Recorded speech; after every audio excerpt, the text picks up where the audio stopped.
Right, Jan Vermeer, or Johannes Vermeer, as he signs himself occasionally, was a Dutch Golden Age painter born in 1632, died in his early 40s in 1675, and he specialized in domestic interior scenes of middle-class life. I don't need to tell you that, I don't think. He never painted himself, and no painting of him by another artist survives.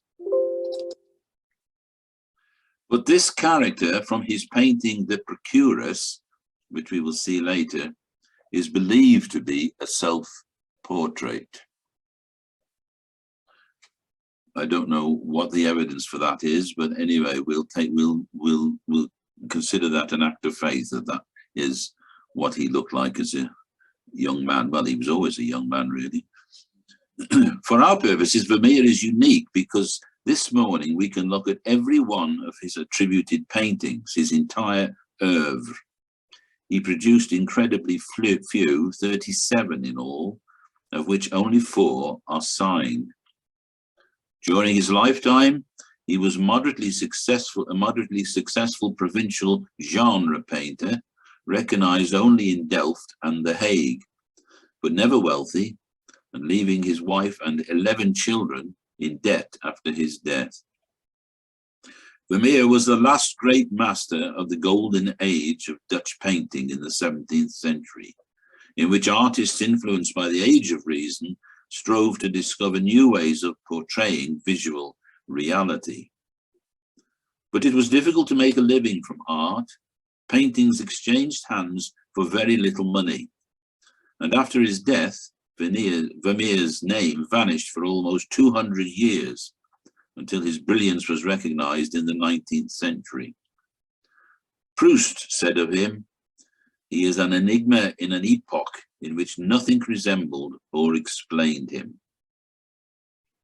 There's no doubt Vermeer's subject matter was niche. Almost all his paintings are set in 2 rooms in his house, Mechelen in Delft. In 1653, Vermeer, at 21, converted to Catholicism and married Catharina Bolnes from a prosperous family. For a time, they lived with their parents, his parents. Within a year of their marriage, Vermeer was enrolled as master painter in the Guild of St. Luke. So he must have been painting as an apprentice since the age of 15, but nothing is known about this period of his life. His father was an art dealer, and Vermeer joined him in the business until his father died in 1655.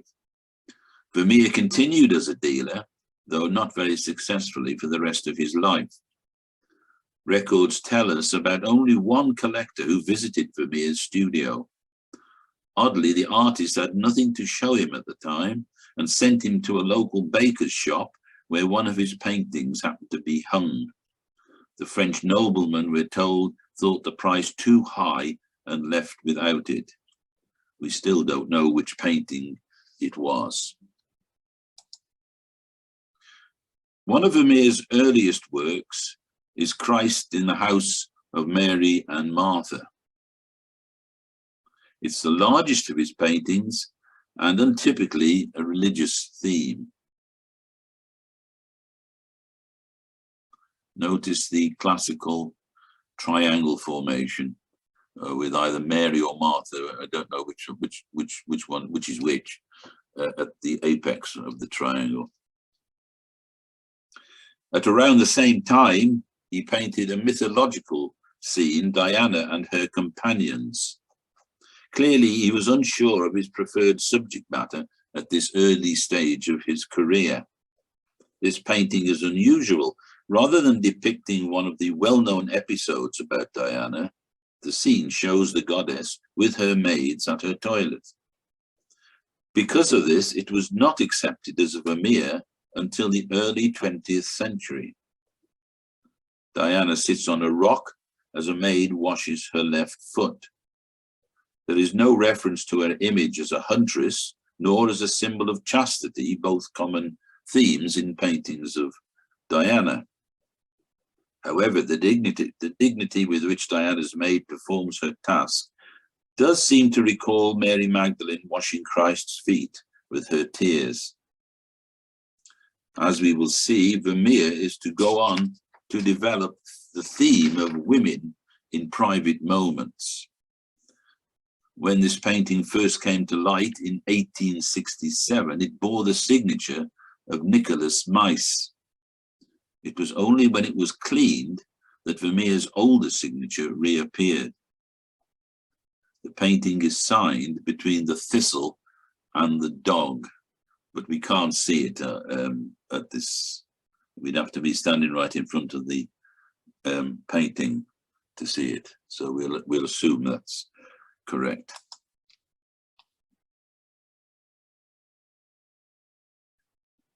Saint Praxedes or Praxidis. This attribution has often been questioned.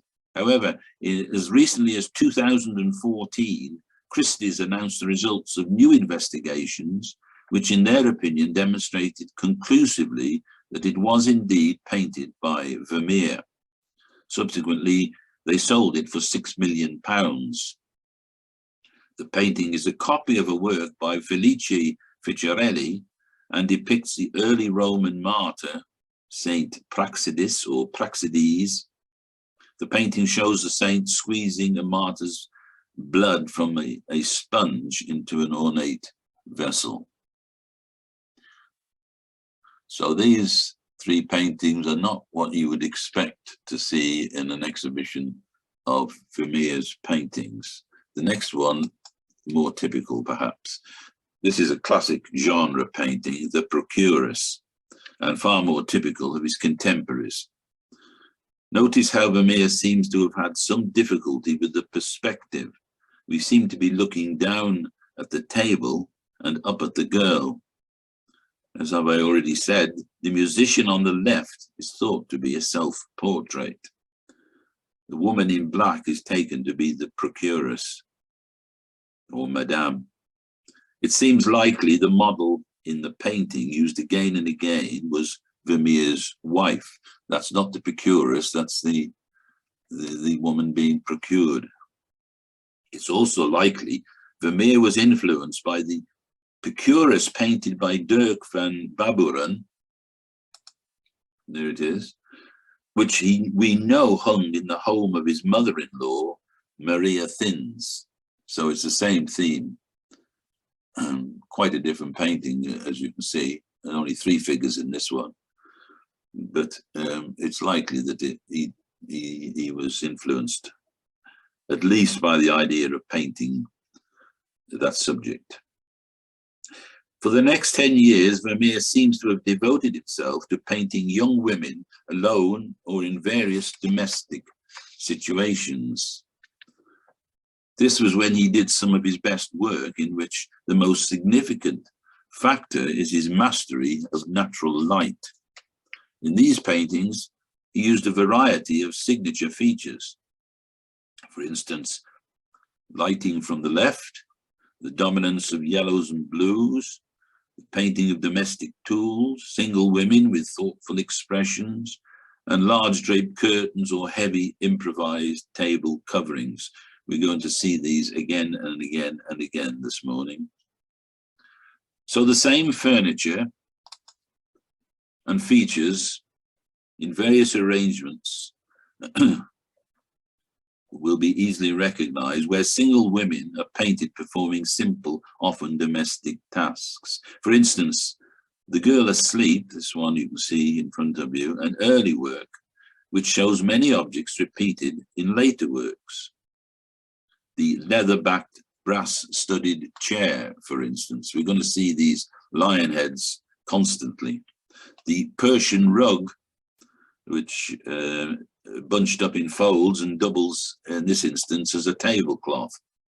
The ceramic picture makes a continual appearance, and maps on the walls. Although you can only just slightly see this map, it's cropped heavily, but he's very fond of maps on walls. So you'll see these features again and again, as with others, though often somewhat moderated to suit the scene. X-rays have shown that Vermeer initially painted a dog in the doorway, just round about there, and a man in the back room, presumably there somewhere, but painted out these figures, leaving the woman alone in a darkened atmosphere. The elimination of these items may suggest Vermeer was becoming more interested in the effects of daylight on objects and in the spatial composition rather than simply reproducing a genre painting.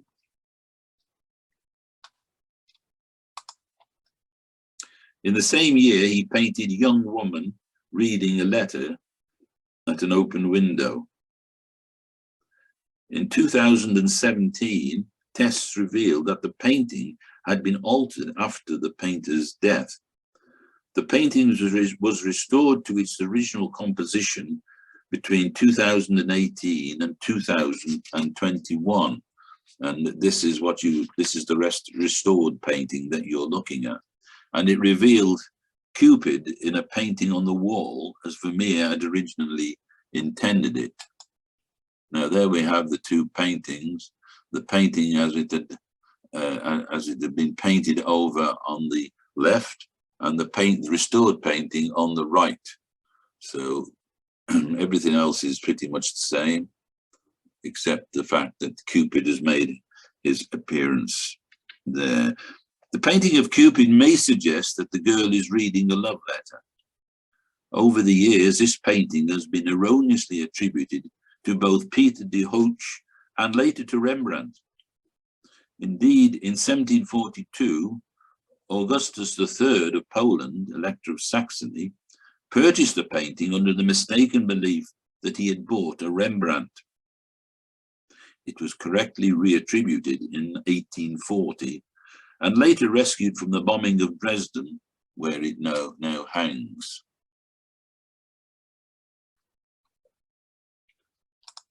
Also in a highly productive year, he painted Officer and Laughing Girl. The woman again resembles Vermeer's wife, Katharina Bollners, who, as I've already suggested, is believed to have posed for many of his paintings. The yellow bodice with braiding appears in many of Vermeer's portraits.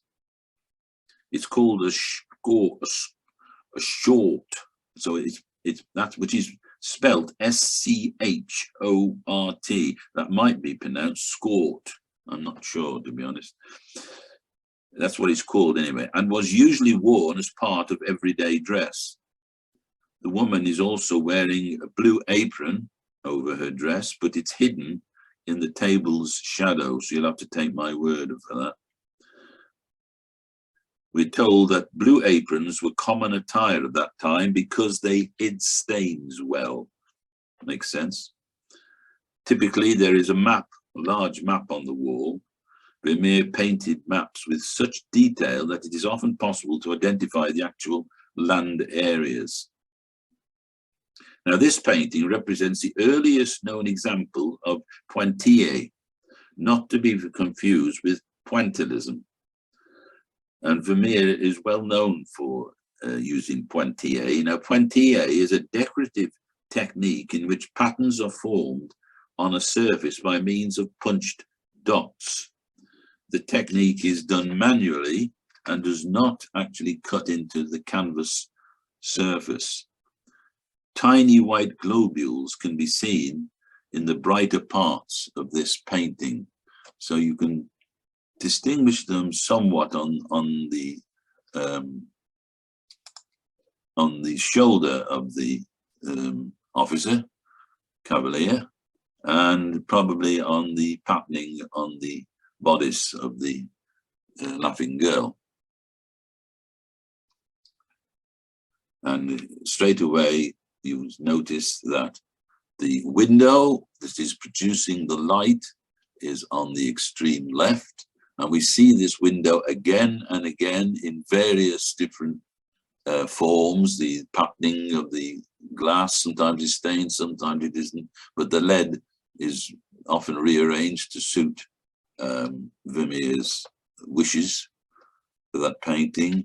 Notice the chair again on the extreme right here with the lion head, and also the officer is sitting on the same chair, and notice the lion heads there as well.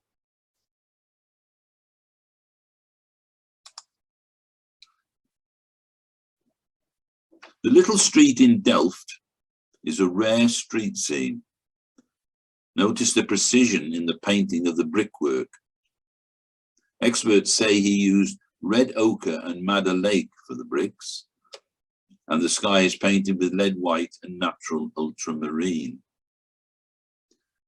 So I'll leave you for a second or two to take in this scene, a typical 17th century street scene, with the lady up the alleyway or ginnel or whatever you like to call it, and another lady apparently sitting in the doorway, probably doing some mending or whatever. And then these two figures, I think there's two figures there, they seem to be kneeling in the street for whatever reason. Anyway, you can now see how this exact scene looks today. There we are. We've got now, obviously we've got a motor car there now, but you can virtually see the way that this building on the left has been added there over this archway, but we've still got the suggestion of this doorway here, and this, or the ginnel between the two buildings maintained. So it's quite interesting to see how paintings, areas of a town have changed over the years. There's a bit of social history there, I think. Mechelin, the house where Vermeer lived, also doubled as an inn and stood in a busy market square. Vermeer and his wife filled it with children, 11 in all. And no wonder you might think he found little time to produce more canvases than he did. So we've got a building with that's an inn on the ground floor, and then Vermeer and the family would live above that, and that's where one of the rooms would be turned into a studio for Vermeer to paint in, presumably.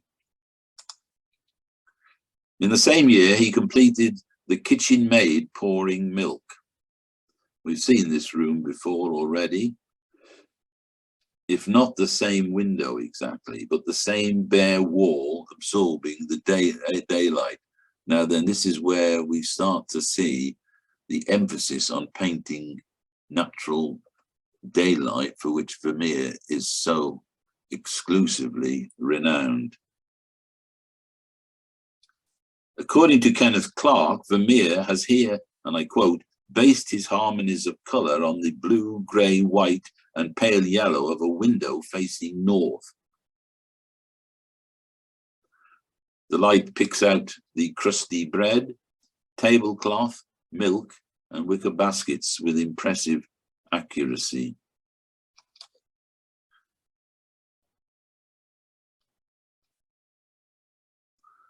Notice the foot warmer on the floor. That's a foot warmer just in front of these Delft tiles at the bottom of the wall.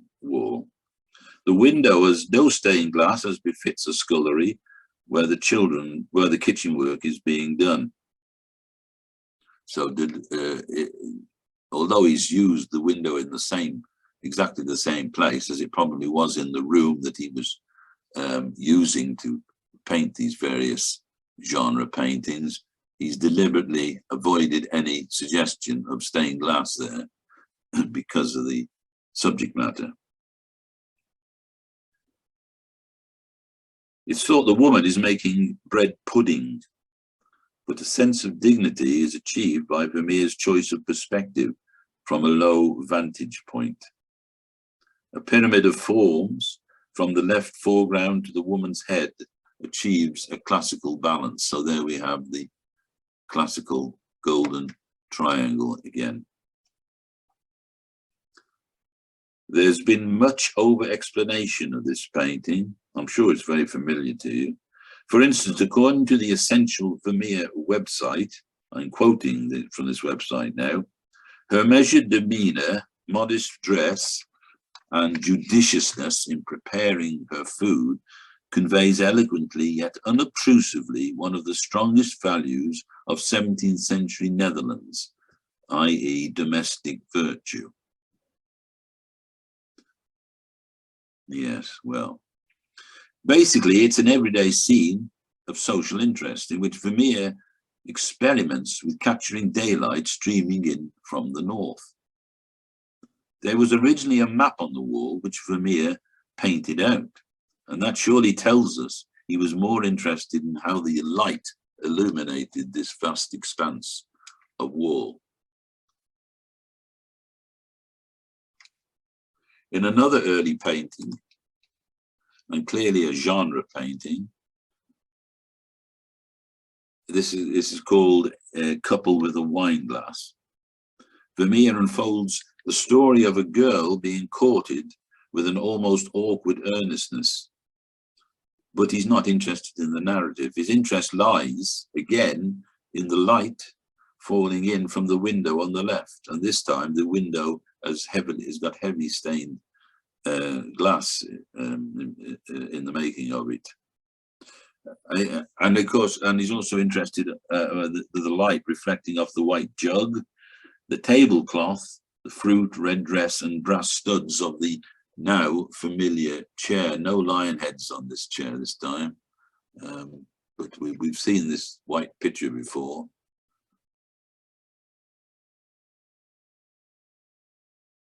A sister paintings was produced in the same year and of the same room, the wine glass. The woman emptying her wine glass is possibly being courted by the man, perhaps impatient to refill it. A musical instrument lies on the chair with musical books falling from the table. And the stained glass in the window is depicting the figure of temperance. And there's no coincidence in that. Obviously, Vermeer has got, is trying to tell us something in this painting. Maybe she's drinking too much wine. So if we look at both, oh, by the way, before we move on, let's just make a note again. We've got the chair again with the lion heads. They've been reimposed now. This time we've got the blank wall, which is rather more subdued now, and we've started to see the typical checkered floor that is so signature of Vermeer. And also the gilded picture on the wall, we shall see that again. A suggestion of breeze here with this curtains just being blown into the room. Now, if we take them both together, we both see them both together. In both paintings, a man is encouraging a woman to drink wine with temperance, ironically looking on. However, the focus is definitely on the woman. Vermeer was probably emulating Peter de Hooch, who blazed the trail of Dutch genre painting in the 17th century. Here is Hooch's drinking with two men, which you can see in the National Gallery. The men are cavaliers, and again, we are left to weave our own narrative.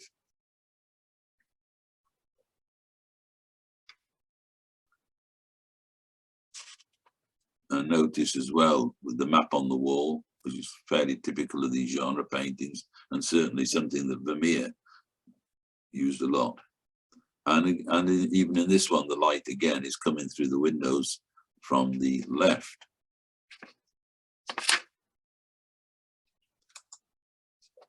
As with much of his work, in Woman with a Water Jug, he captures a moment when time has stood still, using these timeless moments to explore how the daylight through the window molds the objects on the table and suffuses them in a soft bloom. He describes space in fine modulations of color, Vermeer shaded blue areas not by painting brown over blue, as most of his contemporaries did, but by painting over them with another tone of blue, and then another, each minutely different. Upon close study, it was found that the white of his walls was achieved by subtle changes of light intensity rendered by countless variations of tone. And if you look carefully at the light on the wall there, you will see many colors: blues, yellows, ochres, all very subdued, but they're all melding together to form white light, suggestion more of blue, slight blue glaze underneath the map, I think. Vermeer had an unmatched ability to record what he saw before him with infinitely painstaking technique. No one painted daylight better than Vermeer. Notice the reappearance of the Persian rug as tablecloth and the lion-headed chair leaning just against the wall there. The casement window we see again and again, the light always falling from the left. Also notice how the blue drape on the chair is reflected in the jug and the red tablecloth in the basin. But what is she doing in this painting other than letting light into the room? Maybe she's seen something outside, or she's letting air into the room. The one hand is opening the window, the other hand is on the water jug. Maybe she's going to wash the window. No, I'm being facetious now. 3 years earlier, he painted the view of Delft. It's a morning scene with the sun rising in the east and illuminating the church tower there, that church tower there, rising from the market square where Vermeer's house is situated. The town has changed little since that date, and the buildings are readily identifiable today, though with artistic license, Vermeer has rearranged one or two, I should say. 23,000 people lived there in Vermeer's day. Proust greatly admired this painting and makes reference to it in À la Recherche. The painting was also featured on gold and silver commemorative coins issued by the Dutch Royal Mint in 2011. And when one looks at this painting with its fine detail and its wonderful colouring, one has to regret that he didn't paint more landscapes. This is the only landscape, apart from the townscape we've already seen, but this is the only landscape that we know of Vermeer that has come down to us through the ages. And I think we can only sigh that there are not more Vermeer landscapes in the world. Back to the genre paintings. This is Girl Interrupted at Her Music. The room is now quite familiar to us, of course, as is the light source, the lion-headed chair and the window. He used the same window design in 9 other paintings. The Cupid painting on the wall has been painted over and was only revealed after restoration. You can't see it very clearly, it's rather indistinct there, but just about make out the form of Cupid. Again, you're left to work out your own narrative. There's the jug again, but patterned this time a little bit. And somebody has walked into the room and taken her attention away from her music.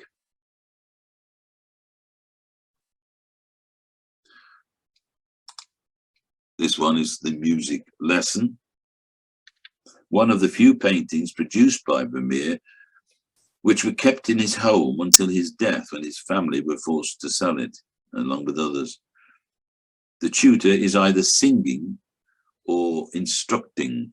We know that because although you can't see it at this distance, his mouth is slightly agape. The woman is playing the virginal. Notice her reflection in the mirror, and also reflected in the mirror is the are the patterned tiles, floor tiles.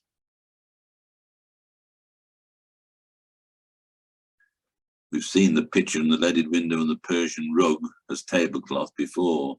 The perspective of this painting suggests the room is bigger than it is, and it's been posited that a camera obscura may have been used to create the image, because we're made to look down on the tabletop but straight ahead at the virginal, and the fall of the rug is too great and sweeps upwards from the floor tiles, which are too pronounced for realism to be attained.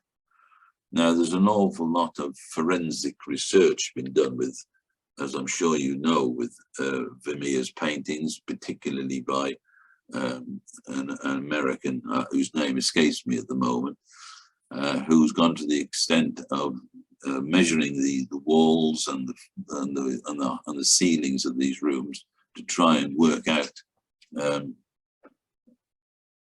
whether a camera obscura was actually used. To be honest, I don't care whether camera obscura was used. Whatever the means were used to create the painting stands in its own right, I think.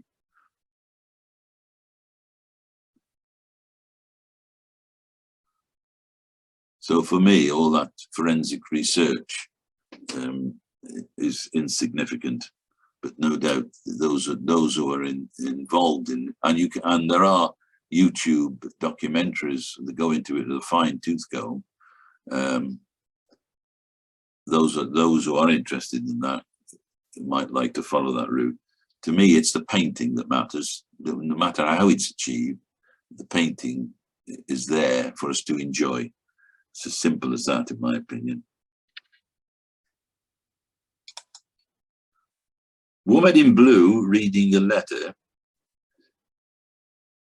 Now, these paintings of quiet, arresting moments in a woman's life, Vermeer's growing preoccupation is not just with the women of his household, but as we have already witnessed, his uncanny mastery of light and its luminosity in reflection.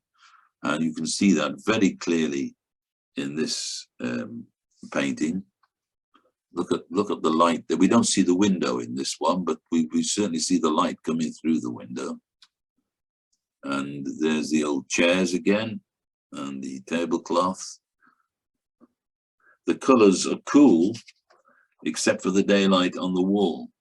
The woman appears to be pregnant, though it was unusual to paint pregnant women at the time. We're told the map on the wall is of West Friesland in the Netherlands, which may indicate that the letter she's reading is from someone travelling.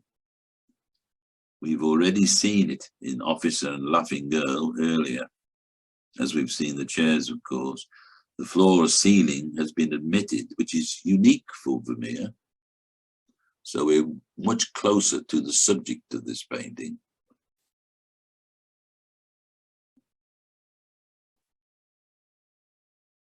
Look how the daylight illuminates a short skirt, garment, overgarment there.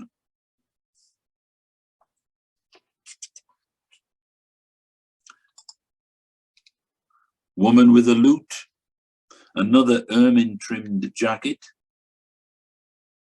which we're going to see again and again. The tuning of a lute was recognized by contemporary viewers as a symbol of the virtue of temperance. So again, we're led towards the quality of temperance.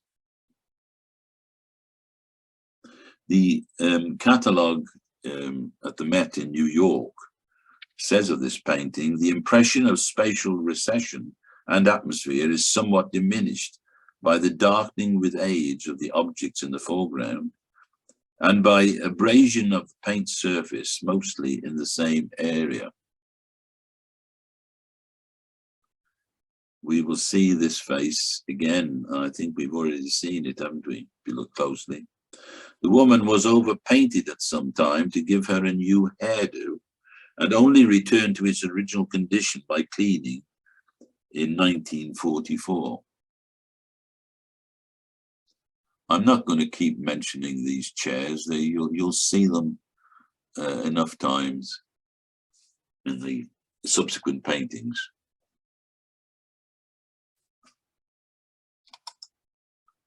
The light continues to pour through the same window in woman with a pearl necklace. Now, pearls are going to start making an appearance in these paintings.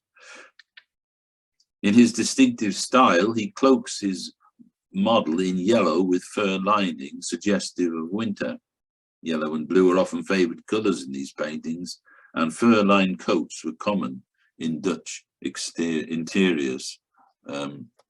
I assume that each time we see this fur-trimmed yellow and white coat, it will be the same coat. I think that's a reasonable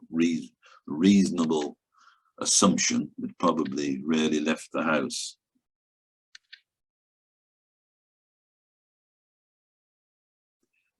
In his distinctive style, he cloaks his model in yellow with fur linings. I think I just suggested that. In this instance, there are no paintings or maps on the wall to distract from the woman's expressive face, but a water basin, comb, and powdered brush are all displayed on the table. Again, at this distance, you probably can't quite make those out, but you can certainly see the brush there.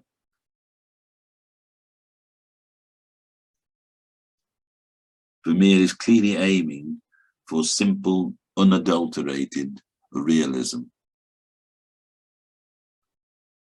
The window is much smaller there, and there is a mirror on the wall, as I said, that she's looking at herself with her pearls. She's admiring herself wearing the pearls in that mirror.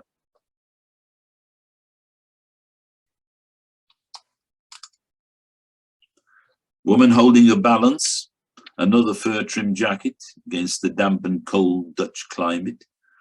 There's almost a religious intensity to the way this woman is painted. Nothing is depicted by chance, of course.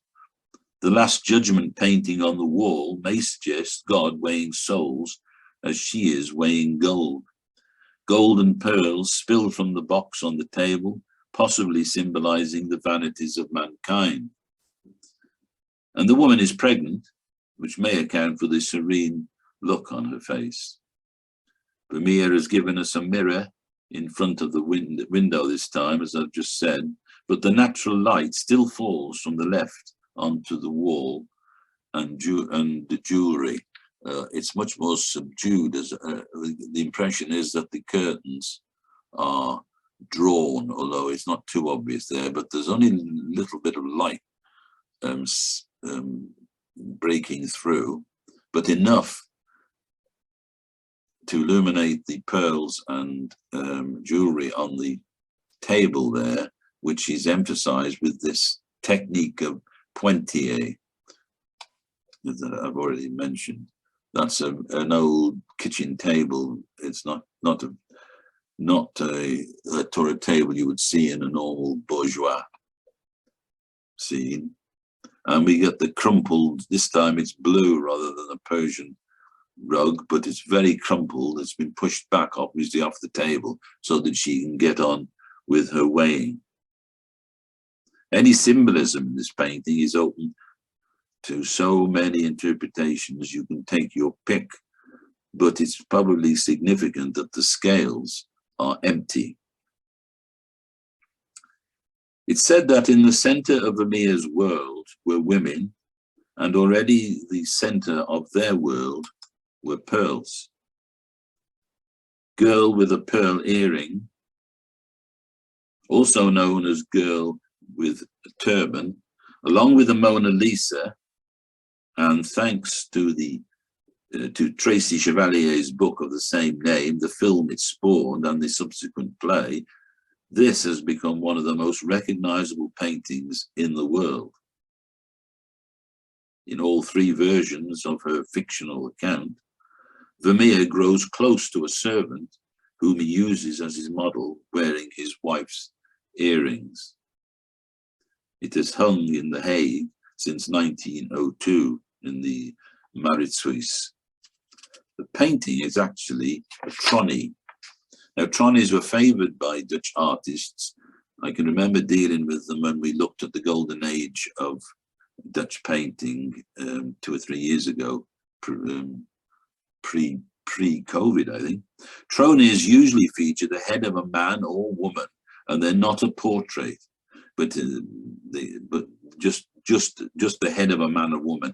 And the idea is to capture a particular expression. Hence, the background here is a dark green glaze, and by no means distracts us from the face. As we have already seen, pearls feature prominently in Vermeer's work. So I don't think we need to dwell too much on that painting. It must be extremely familiar to you by now.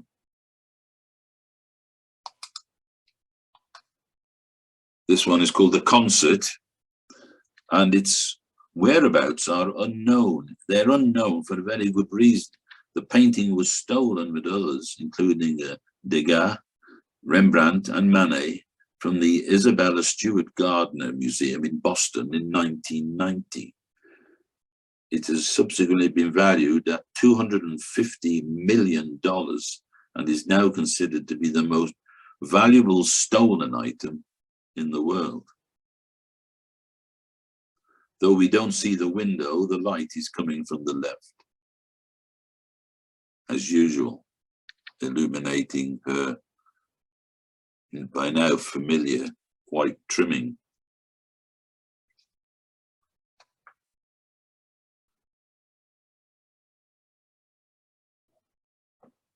There's just a hint of a smile which meets the viewer's gaze.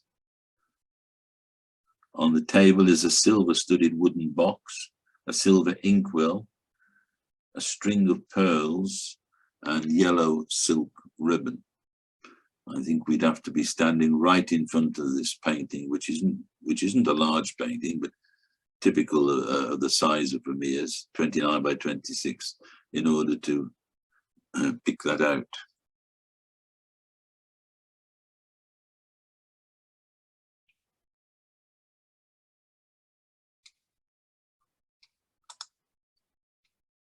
The Concert, its whereabouts unknown. Oh no, I've just done that, haven't I? Sorry, excuse me. I'm losing my place on my script. The man appears to be playing a lute. The bright colours of the harpsichord's upturned lid complement the paintings on the wall. There we are. That's the lid with the landscape painted on it.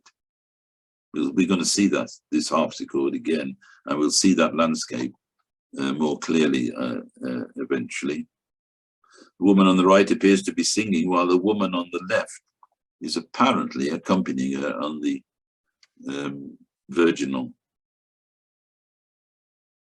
The bright, we have already seen the one on the right, the Picurus. That's this painting here. You remember Dirk van Baburen's Picurus, which we know Vermeer's mother-in-law owned. A viola lies on the floor. The man wears a shoulder belt and a sword, and the three are clearly members of the bourgeoisie. The floor covering, which we see again and again in Vermeer's paintings, is expensive. The Persian rug reappears this time as a crumpled tablecloth. So there we have the viola, the crumpled tablecloth. We've seen this, we already seen this table in a couple of paintings back, as well as I could say.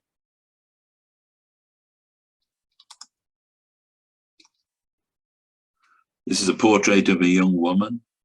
The young woman's face is bathed in soft, luminous light. She's dressed in exotic clothing. She has a homespun face, hardly attractive, but carries a gentle smile. It's thought Vermeer painted this canvas as another trolley, like the girl with the pearl earring. This girl also has a pearl earring. It's quite a small painting, this one, 18 by 16.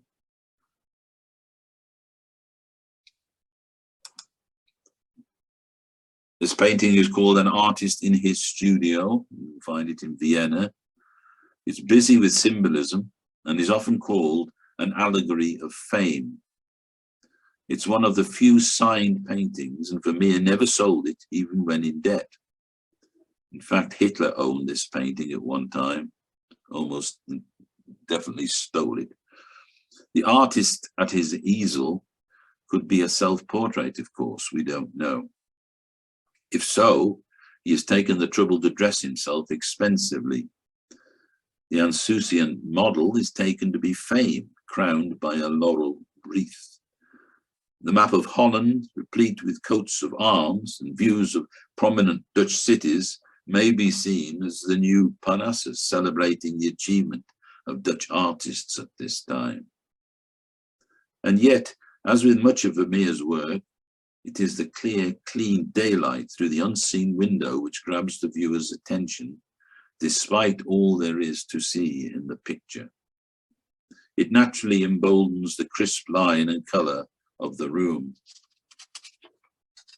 The chair is what is called a repoussoir, in other words, a foreground object which leads the viewer into the painting. Unfortunately, for some reason, I've got a bar that's descended and is covering out this title of each of these images. I don't quite know how to get rid of it, which is a nuisance. Letters are a prevalent theme in Vermeer's paintings from the 1660s onwards. Reference the woman in blue reading a letter, which we have already seen, which depicts a woman by herself with a letter. But in this one, the maid adds to the tension of the painting. The gestures and expressions of the two women suggest anxiety over the letter, or the two letters, one being written and one being delivered. It suggested their love letters, but I don't see any real evidence for that. Again, we have Vermeer's favorite color combination of yellows and blues, the mistress's coat with the ermine trimming and the light source from the left, although we don't see the window this time. And we have very large pearl earring is being worn on this occasion. The expression on the maid's face is somewhat bemused, I think, whereas the mistress is looking quite pensive about it, as though wondering who it's from or what it could possibly say. Right, now we come to the love letter. And as I said, this embodies a similar theme to the previous painting. A maid is delivering a letter to her mistress. We've got the yellow dress again, the yellow swart, but the woman standing as the head covering of a maid and suggests an appropriate formality between the two. The mistress interrupted while playing the lute, looks somewhat alarmed rather than pensive in the previous painting. We are also looking out from a room or cupboard on this occasion. There's a staginess in this work which works against the modest genius of the previous painting, I think. The setting is a curious mixture of affluence and untidiness. The black and white marble tiles are much in evidence again, though textured, though we've seen these textured tiles before. And the heavy curtain drape surely suggests melodrama, though it's been raised on the scene of from a play. So that's quite unusual from the point of view of looking through this interior doorway, and it does look as though we might be in some sort of a cupboard. because of the shelving there. It doesn't look much like a room.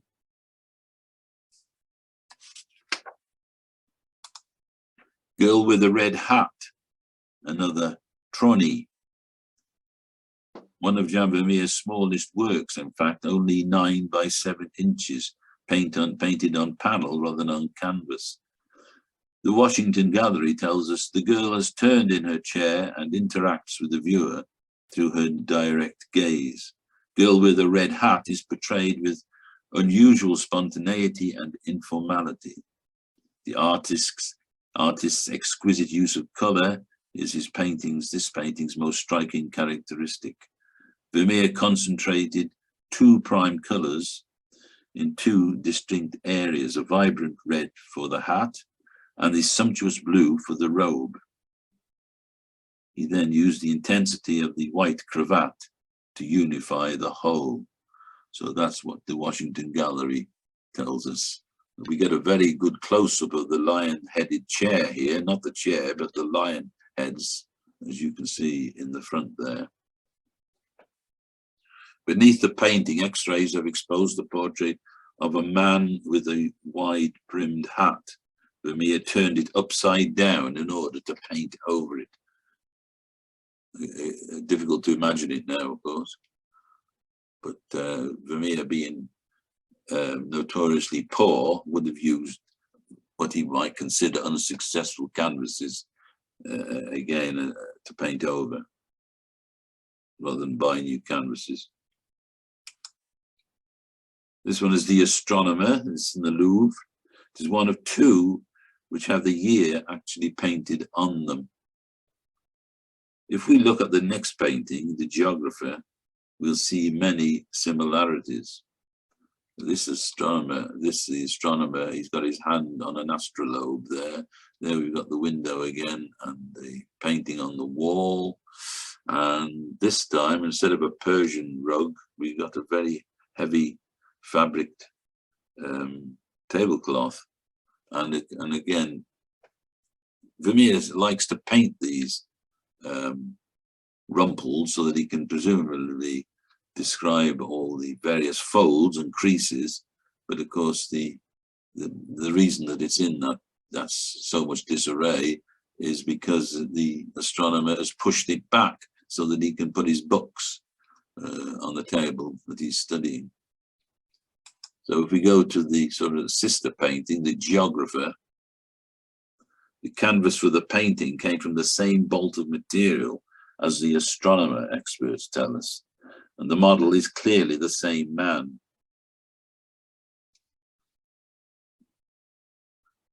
There's the year. Curiously, the year in Roman numerals there. Notice on the right there, 9 is expressed by V1111 rather than 1X. The only time you see 4 expressed in Roman numerals with 4 separate digits, I think, is on a grandfather clock or on a clock, a 17th, 18th century clock face, or maybe even 20th century clock face. There are the 2 together for comparison.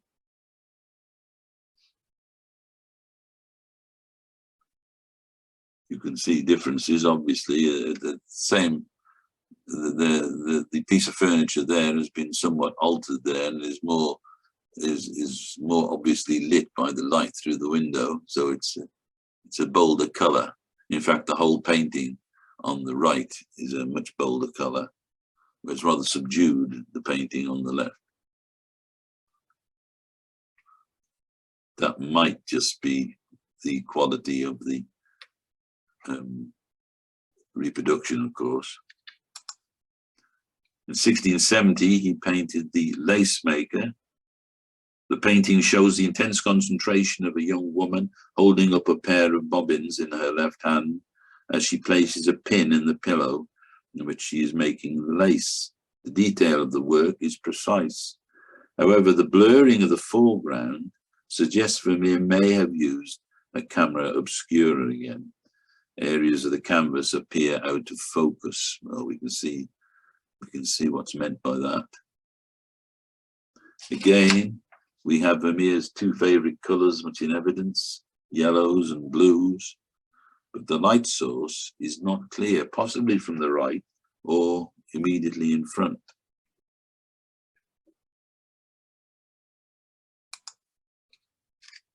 Woman writing a letter with her maid, so another painting where we have the maid attending her mistress, who's either delivering a letter or in this case she's waiting for the letter to be written. Again, a letter is being written while the maid stands in attendance, presumably waiting to deliver it. In this case, the maid looks out of the window, somewhat detached from her mistress. Familiar to us are the window, the tiled marbled floor, the Persian rug as tablecloth. Along with others, this painting was stolen in 1974 by the IRA and was recovered in County Cork. It was then stolen again in 1986 and again recovered by police in 1993 at Antwerp Airport. This won't be the last time we come across a painting of one of Vermeer's paintings being stolen. Next, we have three paintings of a woman playing the virginal. A young woman seated at the virginal, a very small painting, only 10 by 8 inches, the same size as the lace maker, in fact, and both cut from the same bolt of canvas. The hairstyle is similar to that of the lace maker and could be the same woman. The cape or cloak is poorly painted, which may suggest an overpainting by another hand. This contributes to the uncertainty of the painting's authenticity. However, it was not until as recent as 1993 that this small painting was finally attributed to Vermeer by experts at Sotheby's, not least because an X-ray examination revealed evidence of a pinhole at the vanishing point, often used by Vermeer in conjunction with a thread to achieve the correct perspective. I'm not sure where this pinhole would have been, but he might have been there roughly, or it could have been there roughly, I would have thought.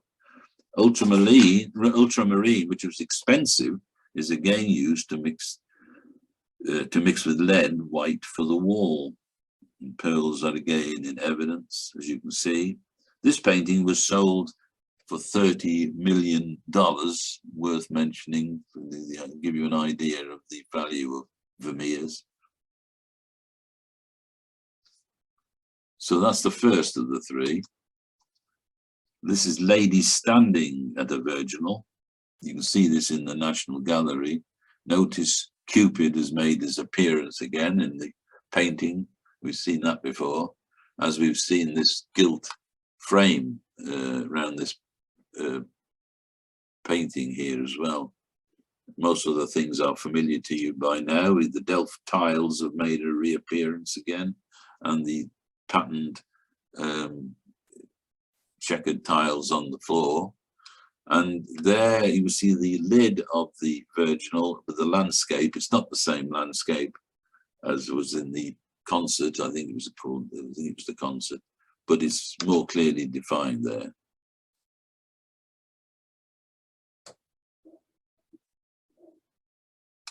And then the final one of the three, young woman seated at a virginal. This is in the National Gallery in London as well, thought to be a sister piece with the previous one. And again, we got a reappearance of Hooch's Procurus on the wall there. There's something not quite right about the lid, the perspective of the lid. This, with regards to the actual virginal, and taken in conjunction with the painting, the music, the raised music there that she's using to play from. To me, that lid isn't, the perspective isn't quite right. And again, may, and with a big capital M, may point to a camera obscura or some similar device being used. that it's quite worrying, for me anyway, the way that's been painted. Heavy drape again there. Colour probably light from the front now. There's no much evidence of a window there, or if it is, it's covered up, and the huge double bass musical instrument there, and the Delft wall tiles just make an appearance down the bottom on the extreme right. The allegory of faith. Now, the faith would be Roman Catholicism, of course, and the painting is full of Roman Catholic or Jesuit icons. The woman's right foot rests on the globe and her right hand on her heart as she looks up adoringly at a glass sphere hung from the ceiling. Her left arm rests on the edge of a table where there is a chalice, a large book, probably the Bible, and a crucifix. In the foreground on the marble tiles is an apple and a snake squashed by a stone. Behind the woman is a large painting of the crucifixion. Look at the elaborate patterning and colouring on this huge drape. Again, suggests just a melodrama, or this could be a scene of a play and the curtain swept by to display the first scene, possibly. Not one of my favourite Vermeers, I have to say. The guitar player, painted in 1672. Now, Vermeer positioned the guitar player to the left of the painting to expose light and shadow on the wall. So again, it just suggests that he's far more interested in the properties of light coming, just squeezing through past the curtain there, squeezing through the window this time on the right. Light comes from the right rather than the left, illuminating the familiar devices of the ermine-trimmed yellow morning jacket. How many times have we seen that? The starched satin dress and pearl necklace. The young girl has a joyous rather than pensive expression this time. A smile and tilt of the head may suggest she's playing for an unseen individual, maybe for Vermeer himself. Her dress and hairstyle reflect the fashion of the affluent Dutch. Here the guitar has replaced the lute, perhaps signaling a progressive move, and its rendition in paint is skillfully achieved. The small sound holes were created with blobs of impasto paint. Some of the strings are blurred, presumably to give the effect of them being strummed. This was yet another Vermeer painting to suffer at the hands of thieves. In 1974, someone stole the painting from Kenwood House and ransomed it for over £1 million, with the demand that the Irish Republican sisters, Marion and Dolores Price, be allowed to serve their prison sentences near their homes in Northern Ireland. It was later recovered by Scotland Yard in a London cemetery. I'll let you linger on that one for a moment, because this is the last of the paintings that we're going to look at today. The end of Vermeer's life makes for sad reading. In 1672, the Vermeers, heavily in debt, gave up their tavern business and moved to a smaller house. As far as his art dealership was concerned, he'd had to sell off his stock to feed his large family. Almost all of his 11 children were still alive at his death and went on to live into the 18th century. By the time Vermeer died in 1675, the family were even more heavily in debt, and his widow had no choice but to petition for bankruptcy.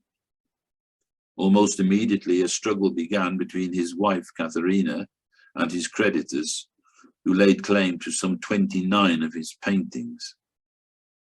For instance, in January 1676, Katharina appeared before a notary with a baker who was holding 2 of Vermeer's paintings as collateral against a bread bill of more than 600 guilders. It's worth pointing out at this stage that his mother-in-law was a woman of property, Maria Thins, and had lent Vermeer 1,000 guilder just before he died. another debt which had to be honoured. But she came to the rescue of the family and made over an annuity to her daughter.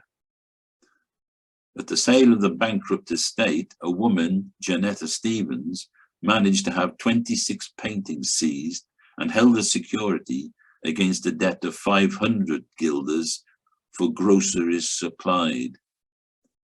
There are no documents extant which reveal whether Katharina ever saw the paintings again, though she did negotiate for their return with an offer to pay 342 guilder.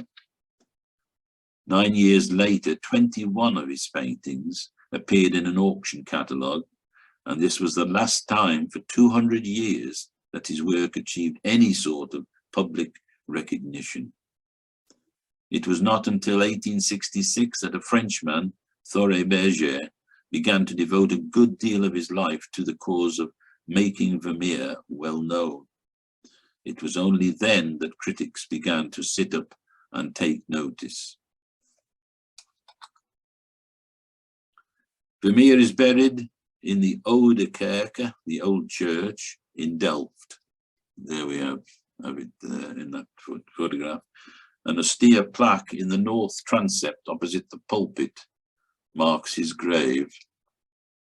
And there we have it on the left there. And on the right, a more elaborate tombstone has later been added. In this church is buried Johannes Vermeer of Delft, painter.